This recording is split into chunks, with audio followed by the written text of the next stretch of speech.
My older sister, 28, and I, 24, were once incredibly close. We maintained this bond until a few months ago when my sister, who had recently become engaged to her boyfriend Tyler, 30, suddenly cut off all contact with me. It was a puzzling situation given our close relationship. I had eagerly accepted her invitation to be her maid of honor, actively participating in the wedding preparations. However, around 2 months ago, she inexplicably stopped talking to me. She removed me from the bridesmaids group chat, ignored my calls and texts, and even refused to let me into her house when I visited. The lack of communication and her unexplained behavior left me hurt and confused. My parents were as clueless as I was about this sudden change in her behavior. Despite the silence, I tried to carry on with my life, but her actions continued to weigh on my mind. The final blow came when the wedding invitations arrived, and I did not receive one. It shattered me emotionally, as my sister and I had been inseparable growing up. Still, I respected her wishes and didn't confront her about it. Yesterday, my sister got married, and my emotional state was at its lowest. I spent the day in bed, drowning my feelings in food, feeling awful for not being there as her maid of honor, as we had planned. Then, an unexpected call from my mother brought some clarity. During her wedding speech, my sister mentioned me and accused me of trying to steal Tyler from her at their engagement party. She joked about how I had a history of taking her things, but assumed I would stop at clothes and not go after her future husband. This revelation made everyone uncomfortable, and my mother was furious. I tried to explain to my mother that I hadn't done any such thing, but she was too upset to listen to me. She was angrier with my sister for airing our dirty laundry in front of our family and friends. Since she couldn't confront my sister on her wedding day, I bore the brunt of her anger. Finally, I realized why my sister had cut me out of her life, and I placed the blame on Tyler. A few days before the silent treatment began, I had attended my sister's engagement party, wearing a lavender dress she had bought for me. I had enjoyed some drinks, including champagne, and found myself feeling quite drunk. I refrained from questioning Tyler's intentions when he asked me to accompany him to the kitchen for more snacks. Although I found it odd that he chose me over my sister, I brushed it off as a minor detail. In the kitchen, he complimented my appearance in my dress, and I thanked him. That's when he started suggesting that I didn't need to dress up to catch his attention, implying that I could attract him effortlessly. In my drunken state, I attempted to diffuse the situation with a sarcastic remark, stating that it was my intention all along. I meant it as a joke, but Tyler seemed to take it seriously, staring at me intensely. Just then, my sister walked in, seemingly cheerful, and ushered us out, urging us to enjoy ourselves. I didn't think much of the incident at that time, but looking back, I realized that this might have been the reason for her anger. I regret not addressing it then and there, but I never thought my sister would believe I was flirting with her fiancé. I would never do something like that to her or anyone else. I blame the alcohol for my lapse in judgment. I wish my sister had confronted me about it instead of cutting me out of her life without an explanation. If she had given me a chance to explain, this whole situation could have been avoided. I hold Tyler responsible for the mess, as he was the one flirting with me at his own engagement party. If anyone should have been cut out of her life, it should have been him, not me.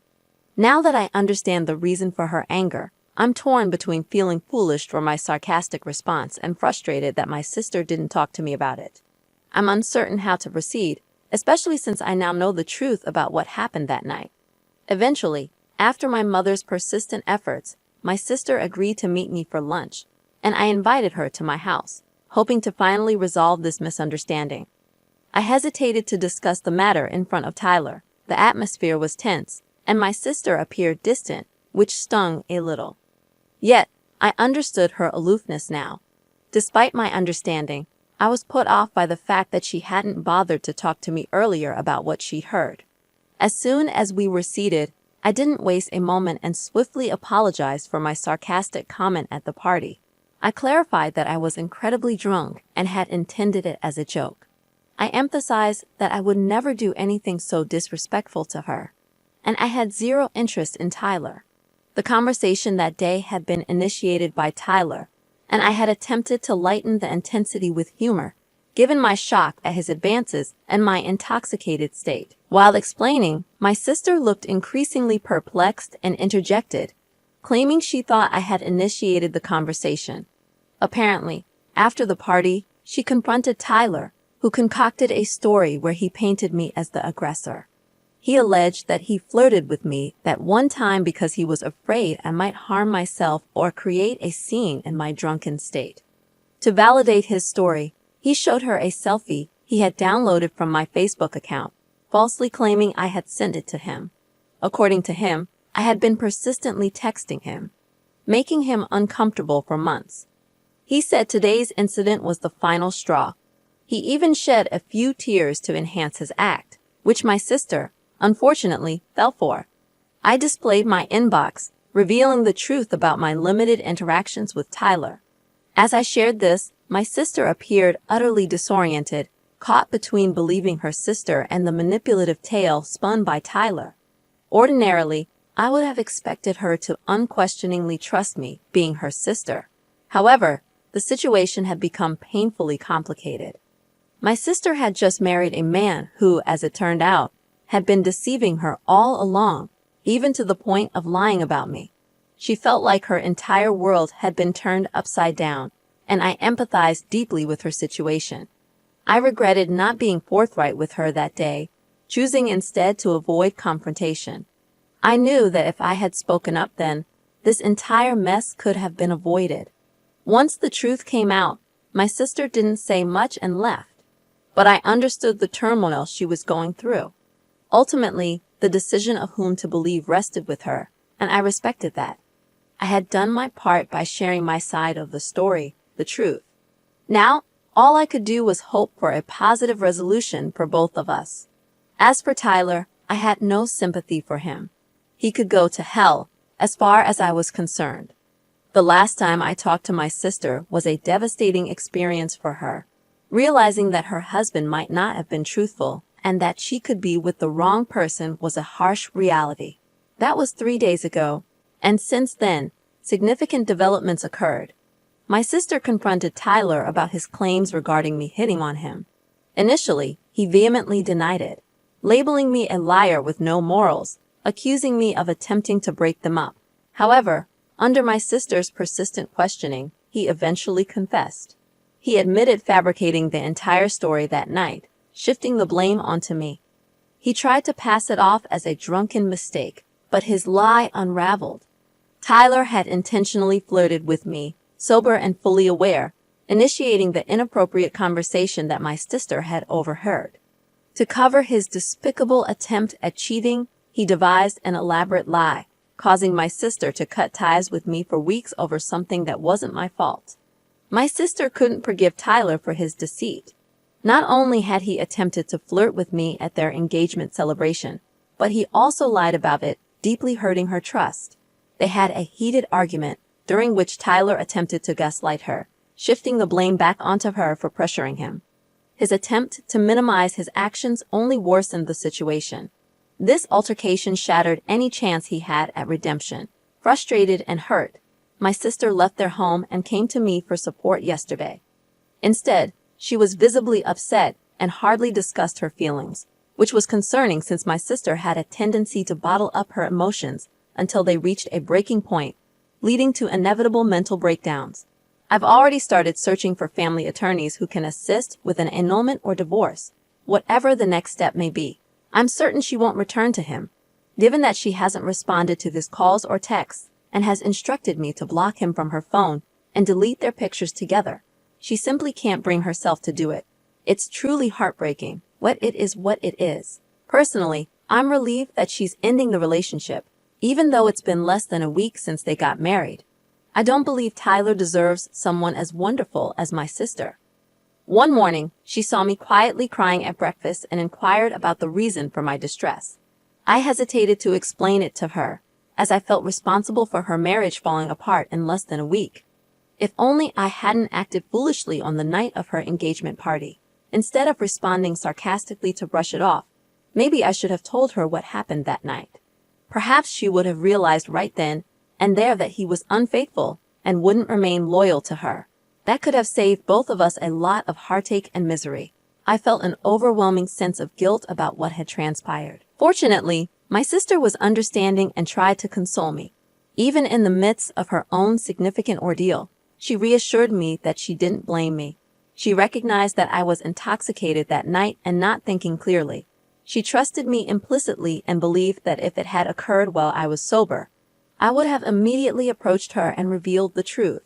The reality was that it never even crossed my mind later on that she might have overheard the conversation, which is why I didn't inform her about it afterward, even when I had sobered up.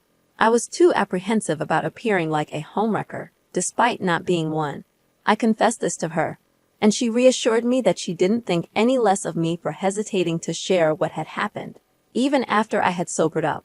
It was a confusing and unprecedented situation for both of us, and she couldn't guarantee that she would have reacted kindly or believed my account of Tyler's advances had I told her.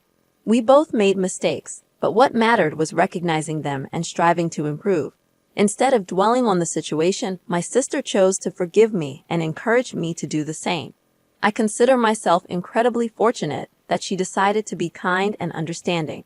She truly is the best older sister I could have asked for. Honestly, they are going to file for divorce with mutual consent. It has been a week since my sister moved out, and Tyler made desperate attempts to paint me as the villain, but his efforts were in vain. 3 days ago, he visited us, falling to my sister's feet, pleading for her forgiveness. He made numerous promises, vowing never to repeat his actions, professing his love for her. Despite his emotional appeals, my sister remained resolute, firmly rejecting any possibility of reconciliation. I was present during the entire conversation, and when Tyler realized that my sister wasn't going to blindly believe him, he resorted to blaming me for everything that had transpired.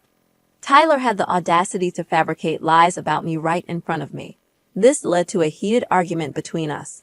He accused me of flirting with him and dropping hints, alleging that I wore that dress just for him and had followed him to the kitchen intentionally.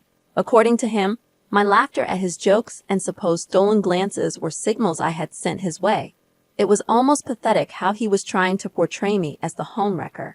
The truth was, I was laughing because I was tipsy, and my laughter wasn't reserved for him alone. His claims about stolen glances were entirely imaginary. I had chosen not to wear my glasses that day and was squinting because I could barely see in the dim lighting. None of his accusations held any truth, and I firmly confronted him, putting him in his place. The argument escalated to the point where my sister had to step in to prevent any physical confrontation. Tyler was in my face, refusing to back down, attempting to intimidate me. However, his efforts were futile. Despite my smaller size, I was trained in jiu-jitsu, and I was prepared to defend myself and my sister if he laid a finger on us. I was on the verge of confronting him physically, ready to teach him a lesson he'd never forget. He was fortunate my sister decided to intervene before things escalated further. Despite his failed attempt to blame me, he resorted to profuse apologies and tears. I feared my sister might fall for his act since he appeared genuinely remorseful, but she instructed me to leave the room while she spoke to him privately. Reluctantly, I stepped out, trusting my sister's judgment, even though I was unwilling to leave her alone with that jerk. After what felt like an eternity, I heard the door close, signaling his departure. My sister appeared visibly dejected, and I patiently waited for her to share their conversation. I didn't want to push her boundaries, so I occupied myself by preparing dinner while she rested in bed. After our meal, she finally opened up to me. She told Tyler that she appreciated the time they spent together, but his betrayal had shattered her trust completely. She calmly explained to him that his willingness to cheat indicated he didn't truly love or want her. Despite the potential embarrassment of divorcing so soon after their marriage, she firmly believed it was the right decision. She didn't want to invest her time in someone who didn't value her for who she was. She pointed out that Tyler's desperation to salvage their relationship stemmed from societal perceptions, not genuine feelings. She knew he cared little about her emotions, and although it was heartbreaking, she couldn't change that fact. With surprising emotion, they bid each other goodbye, tears staining their farewell, leaving me profoundly saddened for her. However, I was relieved that she wouldn't be trapped in an unhappy, loveless marriage. I marveled at how gracefully she handled the situation.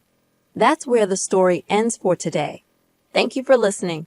If you have your own story, feel free to send us an email. The email address is in the description. Don't forget to like this video and subscribe to our channel for more stories like this one. Thank you for watching, and we'll see you in the next one.